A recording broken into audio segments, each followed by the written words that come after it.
What's up, YouTubers? Today we're going to talk about the Vosteed Racoon top liner lock. It has a button, but that effectively just activates a top liner, very much like a compression lock, but instead of having basically an open cutout where you push straight on that, that basically piece of metal that locks between a pin and the tang of the blade, you get to use a button. So, yeah, top liner lock. Oh boy. This is a really good one. This is designed by Dr. EDC himself, YUE. He started up a company a few years back, Vosteed, and he previously had, I think Kaiser had made a lot of his knives designs, but this was definitely one under the Vosteed lineup. So this knife weighed in at 3.3 ounces, has a 3.25-inch blade, a 14C 28N stainless steel, HRC'd in between 59 and 61. I had no problem with it. Didn't chip. Did really well. Sharpened up easily enough in that range. And it prices at $65 US. A very, very good and competitive price. Let's just get one thing out of the way. The action is just absolutely insane. All right, I'm jumping into the pros. Okay, let's just talk about first some comparisons or alternative knives in the button lock realm. Again, top line lock, but in terms of actuation, it's actuated by a button. So a traditional button lock that is also 14C28N is the Orion knife Solaris. This one I think was $70. I'm not sure what it's going for these days. A few years back, it's a multi-deployment method, so it has a flipper as well. And as always with most button locks, you can just basically hold the button and go open. So yeah, I think that is it's a little bit bigger knife, certainly bigger in hand, taller blade, very similar though in terms of blade thickness and and cutting performance. So definitely one of those options. The next one is actually another YUE design. This is the Vosteed Thunderbird. This one goes for $130. S35VN. It's got a compound traditional Tanto grind. This is definitely just a fidget monster, but again, I think a comparison in terms of carry size and also design, you're talking about the exact same designer. So yeah, YUE has that one. And then let's bring one more before I kind of bring the knife that really did behave very similar to it. This is the Kaiser Cormorant, also a YUE design, and this one was again Kaiser. This one was Vosteed, and Kaiser, but he designed all of these. In terms of the blade length, very similar, but again, a lot of the same elements. You just don't have as much, fidget monsteriness in the Kaiser, the Cormorant there, or as the Cormorant and the Thunderbird. So the knife that I really think is probably in the price, feature, and everything else category is going to be the Civivi Elementum, the large button lock. I think they've added in, I think they have an actual button lock. This one is a little bit different, but it does in fact wedge a piece. It doesn't necessarily have a button on top of it, but what it does is it basically has a piece of spring steel that's part of actually the inside framing there. But you'll notice there's no deployment here, and that was one of the big complaints. This is just button actuated, but it is also 14C28N spear point blade, very similar feel in hand. I think solidness is very similar between these two. And that one, oh gosh, when is that? That one I think was like in the $60 to $70 range. But again, 14C28N, and it does have a hollow grind. So this one slices a little bit better. They both sharpen up, and really the heat treat I think is equally good on both of them. So this one had natural micarta. I actually dyed these to maroon. Kind of like it a lot better, especially with the black liner in there.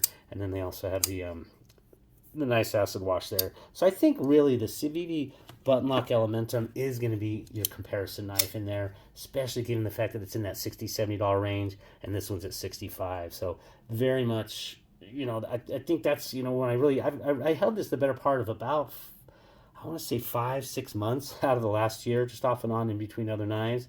And just because I love button locks. Again, the actuation is really good for me.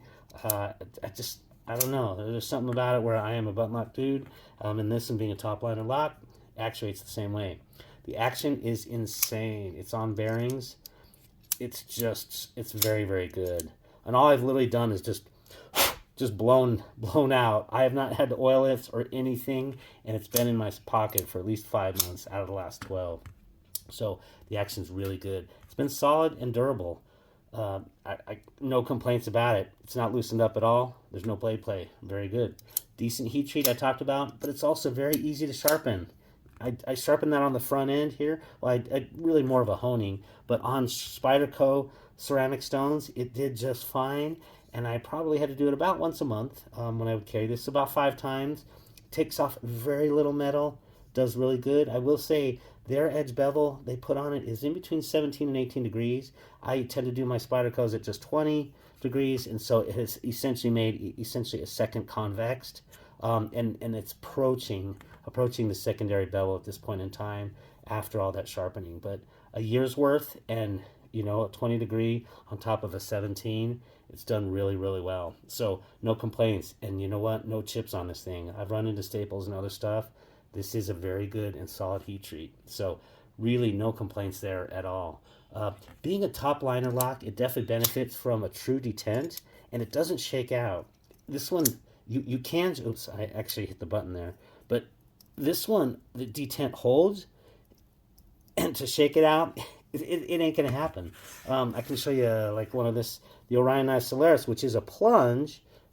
It shakes out much easier with the just gravity in there. I don't have a problem with this particular knife, but you do have the added security of that having a true D10 in there, and they dialed it in. It's very good. You can shake this out, but it takes a gigantic arm swing and effort. So yeah, that is really a very serious good pro for that.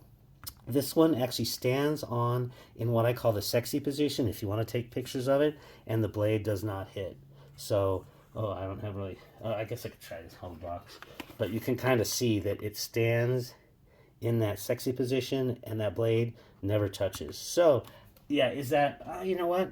A lot of people photograph their knives. I don't do so much, but a lot of Instagrammers do and that sort of thing. So yeah, I think honestly that's a pro. And then lastly, the thing is very ambidextrous. You can absolutely swap the pocket clip over. They have a nice spot here. Really, and everything essentially works the same. Other than, like I said, the buttons on one side, but left-handed, this thing works great. Let's see, can I even flick it? Oh, yeah. So I can flick it, and I don't do a lot of left-handed. So yeah, the ambidexterity, very, very good on this one.